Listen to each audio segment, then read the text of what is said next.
We are joined by attorney Jeff O'Brien with our weekly 3 and Out. 3 stories, usually sports stories. And we take them 1, 2, and 3. Let's start with number 9. And we're mentioning this a lot because, hey, the Twins have opened their season. Some would argue they've already closed their season, but there's still, as I said earlier a couple of times, hey, I'm putting a positive spin. They can still go 159-3. They're not going to be 162-0 like our governor said. You explain what he did there. I can't believe he's saying. I mean, obviously, even this is one. If he said I was only joking, I believe it. I don't believe he was joking when he was cheering on the demise of the Tesla stock. But this one, I believe that he was only joking. Yeah, he puts out a tweet that says, "Happy opening day, Minnesota, 162-0." Predicting that the Twins are going to go undefeated, which people are giving them a lot of flack because, of course, the Twins have not started the season undefeated. It's been the exact opposite. They're 0-3 right now. They have not looked good at all. They got shelled yesterday. This is coming off of an offseason where the ownership group was more concerned about trying to find a buyer than free agents. Yep. And the buyer group fell through right before the start of spring training, and so now they're left with nothing to show for the off season. Except they players banged up again. Wait a minute, they do have something to show for it. They have over a $400 million deficit. They're in debt. Yeah. How does that happen for a major league team? I know there's a TV deal they didn't have, but that's now they claim it's because of. When your attendance goes down, well, you're not making money. Well, if you have a good team, your attendance will go up. But they purposely haven't had good teams because they were cutting the payroll. Yeah. So that's not going to help you any.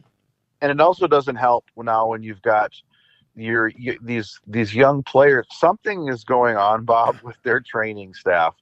Because first, we've had Buxton plagued with injuries for all these years. Then it's Royce Lewis, who's hurt again. And now it's Brooks Lee, who's talking positively about his recovery from lower back injuries. But you had Alex Kirilloff retire in the offseason. Once is one thing, but 4, come on, something's wrong. Maybe it's the water. There's something in the water. I'll tell you what, the best thing to happen to Byron Buxton was Royce Lewis, because Buxton looks like an Iron Man by comparison. True. So but 0-3, and as I said to Dave Bialke when we chatted, the next time we chat, we talk every Monday. You and I talk every Monday. They could be 0-9. He immediately had the stat. The last time they were 0-9 was 2016. So it's not unheard of. No. I understand. This is like the 6th time in their history that they've started the season 0-3. So so they're already on rare ground already. But you don't want to think about 2016. No. All right. Item 2. Item 2, kind of going across the St. Croix to the major league team in Milwaukee. Kind of a cool story. Christian Yelich. These days at the social media era, these guys get photographed or videoed coming into the stadium and what they're wearing. And Yelich wins opening day, comes into Milwaukee Stadium wearing a custom-made suit that was a replica of what Bob Uecker wore as Harry Doyle in Major League. Oh, that's terrific. Good for him. There's video. If anybody goes on X or just online and just Googles his name and Uecker, it will pop up. And he's got the Brewers are wearing a plaid patch on their uniforms this year in honor of, Uecker, who passed away in the last few months. And Yelich just decided to go one level further, it looks pretty cool. That's really cool. Good for, what? I'm now a Christian Yelich fan. To show, because, guys, to see, it's so easy for guys to really get into your consciousness when you do something neat like that. Because, I don't think he got it. No one paid him to do it. He just did it. Now, maybe somebody suggested he do it. But, it's the plaid, the whole plaid look. That's terrific. So, good for him. All right. Yeah, very cool. Now I wonder who will he make money from though? Somebody's going to come after him for some kind of a clothing deal, and it'll have to be Plaid, the Plaid company. So we'll see how that goes. All right, item 3. Item 3, sticking with baseball, it's kind of all of the talk of baseball right now, is these torpedo bats that the Yankees were using against the Brewers. And as I understand it, they had a former MIT physicist who's now a coach of theirs that came up with this idea, but it's shaped differently to put more of the lumber in the bat in the spot where the bat makes contact with the ball. And at least through the first series against said Brewers, they worked pretty effectively. Well, they had 9 home runs in a game. Yeah. Wow. No, I saw someplace this morning, Bob, that Ryan Jeffers from the Twins was using one. Didn't seem to get the same results that the Yankees did. No, maybe you need some talent too. Yeah, but it's apparently experimental bats, so they can't be used until the manufacturer has secured approval from Major League Baseball of its design and methods of manufacture. I don't know. They're saying that they didn't break any rules. Does it? Well, no, the bats.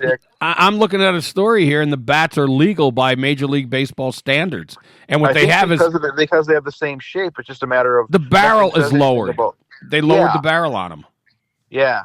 So, kudos to the Yankees for using science. We'll see if these take off. It should be interesting. Interesting to watch. Okay, but also the 9 home runs. Aaron Judge had 3 home runs and did not use the torpedo bat. So, I mean, when you look at the 9 home runs, they all must have the torpedo bat. No, what they have is a guy who has incredible talent. And his comment was, what I did the past couple of seasons speaks for itself. Why try to change something if you have something that's working? And he's right. Whatever bat he's using, I don't think it's going to make a big difference for the guys that are good. No. And as you pointed out, which Twin has the torpedo bat? Ryan Jeffers. Okay, they all are going to be trying it, but not all are going to be, making the switch to it. So that, there is that, which is, it's fine. Now, the Twins, they've got 3 in Chicago, then they come home. And I hate this type of schedule. Thursday, they play Houston, right? They got 3.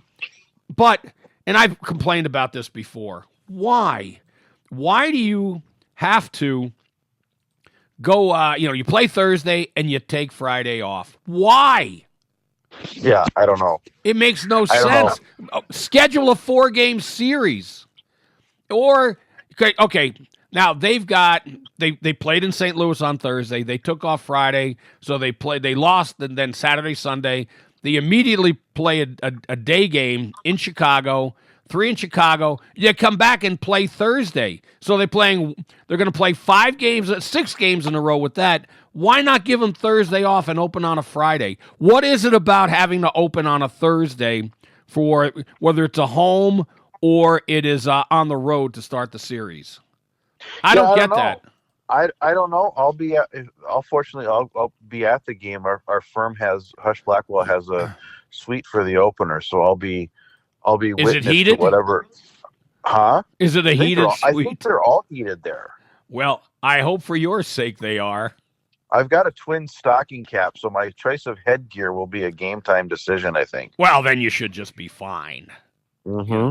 And it looks like I'm looking ahead. You'll have Joe Ryan on the mound. He with the lusty 1.80 ERA. So he didn't get shelled. The team did, but he didn't. Yeah. Not too much anyway. All right. Well, Jeff, as always, greatly appreciated. Jeff O'Brien with our weekly 3 and Out. We're going to take a quick break, and the BS Show will be right back.